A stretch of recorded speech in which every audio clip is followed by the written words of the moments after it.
Welcome to WTM. I'm travel writer Daniel Scheffler, and I'm with the First Lady of Iceland. Hello. Nice to see you again. Nice to see you again. Right, we met at Pride in Reykjavik. We did on the last streets. year. Yes, we were painting the street rainbow Yes, we were. for the festival, Yes, and it was we really were. fun, wasn't it? I had the best time. I went to a house party of two lovely ladies who own Pink Iceland. They do. And you're friends with them as well, I believe. Well, it's Iceland. We're all friends with each other. Or No, but cousins. exactly. They're great. Pink Iceland, one of many travel agencies we have, but it really emphasizes diversity and inclusion for travel or destination. They do weddings too. So if They there's do anybody out there fabulous wants weddings. to get married, Well, they offered to marry my husband and I again whilst we were there. We were like, okay. we've done that. Renew your vows. Yeah, why not? Yeah. In a hot spring. And did you? No, we didn't. We were busy with other things. We Well, don't need that. There's always more. We're good. Hey, it's my 20th wedding anniversary next year, Mazel so tov. maybe we should Okay. look at so that. 20-year wedding anniversary for Yeah. you and 25-year anniversary for Pride. Yes, I It's know. a big year for you. It is. It's going to be a big year for Okay, us, okay. exactly. And there'll be a lot going on, I think, because, well, as you know, you've taken part in Pride in Reykjavik, yes. and it's such a great city because we don't have a huge population, but we have so many festivals that go on throughout the year, and Pride is one of the most popular festivals, I Well, think. I feel like Iceland is pretty queer, right? So, like, even if you're not gay, you're there with your kids supporting Oh, Pride. it's a totally family friendly. Everybody's there. There's so much fun and the atmosphere and going on. We usually even, I might curse it, but we usually even have good weather.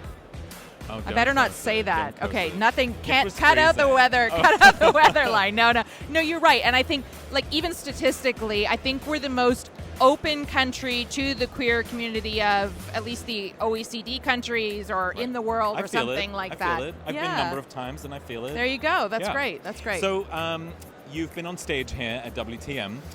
Tell me a little bit about what you were talking about. Right. So you hear from my accent. I'm from Canada originally. Yes, ma'am. I know. about. So I see Iceland a little bit with an outsider's eyes, even though I've lived there for 20 years. And so I love to be able to talk about my adopted homeland and kind of bring out things that are really special. And there's these buzzwords in travel nowadays about sustainability and responsibility, and that's kind of old hat for us in Iceland, right? So we've been sustainable for a long time, and we can talk about that, but also how we're refreshing the destination constantly. So now you can fly direct to Akureyri from Gatwick, and we have so many geothermal spas throughout the country. You can drive along. We've got new routes that people can take to drive. There's a volcano route in the south. There's a diamond route in the north. There's a West Fjords route. So, we're really expanding the offerings that we have available to tourists. So people will obviously go for the first time, but then they will also come back again. Yeah. I mean, I've come back and come back and come back. That's so right. We like you you're very doing- much. So you're doing something right. Yeah. Okay, and then tell me about your book. I wrote a book in the pandemic. Wow. Tried to stay busy. That's what you did? It's kind of my love letter to Iceland, and it's beautiful. called Secrets of the Sprakar. Okay. Sprakar is an Icelandic word that means extraordinary women. And Eva, our friend from Pink Iceland, is one of the women. I speak to 40 different women. She is extraordinary, and I speak to 40 women in the country all about what it's like to be a woman in quote-unquote the world's best country for women, because we're closest to closing the gender gap. So it's kind of a portrait of a nation through the eyes of its women. And, Eva's extraordinary, but I mean ordinary women that we can kind of have interesting stories, but we can all relate to in some way or another. Wow. I mean, even as a man, I can relate to this. For sure. Yeah, and as I said, you learn about Icelandic tourism, industry, history, exports, so there's lots of different stories in there. What do you think does it mean to close the gender gap? Well, it has a lot to do with equal opportunity, right? And technically it means that there's equal opportunity in education, healthcare, representation, politics, salaries, et cetera, et cetera. But what does it really mean? It means we're working to eliminate gender-based violence. It means inclusion and opportunity for everyone. And that also means better opportunities for men. And so, gender equality isn't taking something away from one group at the expense of another. That's the misconception. Yeah, it's elevating the playing field for everybody, and it's something that everybody benefits from. Companies make more money when they're more gender equal. Societies are safer, happier, longer living for people of all genders.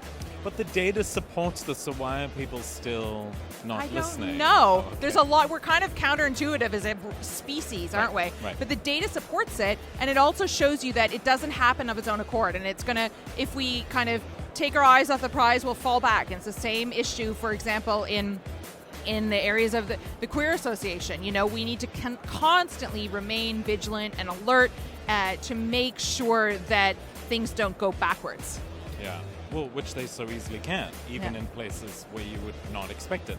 Yes. No, absolutely. And I think that even in Iceland, we're really aware of that. If you look 3 weeks ago in Iceland, the women went on strike again because we went on strike in 1975. The country shut down. It showed what an important contribution women are making. Now we've expanded that. The strike this time was women and non-binary people, because non-binary people also face a lot of challenges. Yeah.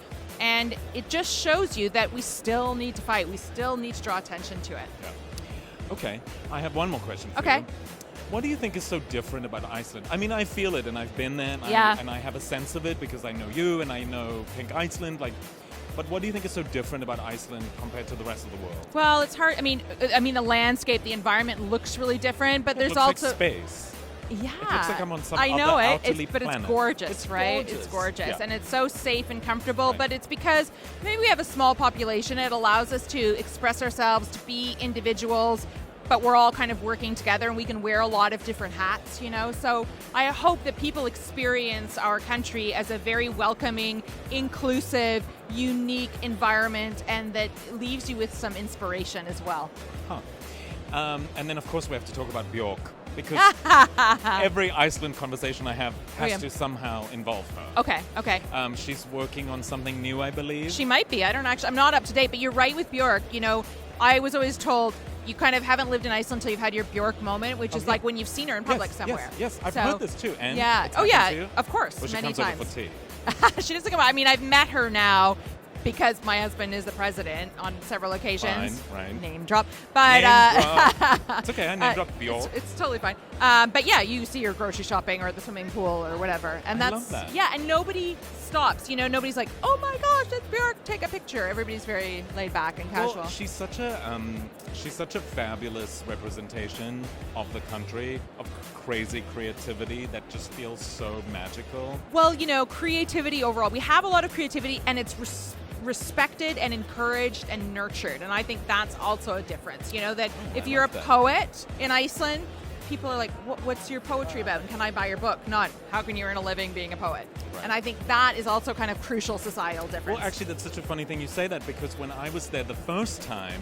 I met a group of hackers and I hung out with them. Okay. And like they were like hacker, good like, hackers. okay. Yes. Like think Angelina Hackers for Jolie. good. Okay. Hackers for good. Like think Angelina Jolie. They had funny names like Hordor. Yes. And like amazing. Well, that's a very normal Icelandic name. Me, okay. Right. I was like, how do you pronounce that? Yeah, how do you write that? But I spent like a week with hackers, and I was like, oh, you can hack. You can be hackers in a country where the country's like not banning you. They're encouraging you to try do something new. Yeah, there I like you that. go. Thanks. Nice to see you again. Nice to see you again, too. Maybe I'll And see you next time in Iceland. I'd love that. Yeah. Pride, 25 years. Sounds fun. Okay. It's a date. Good luck with your book. Thank you. It's very exciting. Thank you. Thanks for joining us at WTM. That's Daniel Scheffler checking out. Bye.